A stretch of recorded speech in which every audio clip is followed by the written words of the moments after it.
হাই friend, কি খবৰ আপোনালোকৰ? খবৰ বাৰু নিশ্চয় ভালেই ন? মোৰ খবৰো ভাল।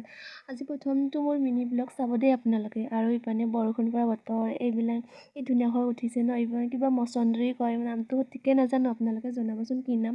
আৰু ইপানে চাওঁতে চাওক বগা ফুল কি ধুনীয়াকৈ ফুলিছে মোৰ দৰে ন? কি ক'ব আৰু এনেকুৱা। আৰু ইপানে হালধীয়া ফুল, কিবা নামটো নাজানো, পূৰা হালধীয়া হৈ আছে। মোৰ মনটো হালধীয়া হৈ গ'ল দেই। আৰু এইপিনে চাওঁতে দেখিছোঁ যে খৰি একদম লেতেৰা পেতেৰা হৈ আছে, এইবিলাক ইগন'ৰ কৰিব নাচাব এইবিলাক। ডাইৰেক্টলি আমাৰ বাগানখনত গ'লে ইপিনে মোৰ মা ইপিনে এল'ভেৰা ৰুইছিলে কি ধুনীয়াকৈ, মানে ডাঙৰ ডাঙৰ হৈ ওলাইছে। আৰু ইপিনে কিবা মছলাৰ পাত নেকি, পূৰা পানী জম খাই আছে একদম আৰু কি ক'ব। আৰু ইপিনে চাওকচোন মোৰ জবা ফুলটো ধুনীয়াকৈ ময়ে পুতিছিলোঁ আৰু ইপিনে দেখিলোঁ যে আনাৰস আমাৰ বাগানৰ মা আনিলে ৰাতিপুৱাই পুৱাই। খাই বাৰু মই ভালেই পাওঁ, আপোনালোকে কেনে পায় জনাবচোন।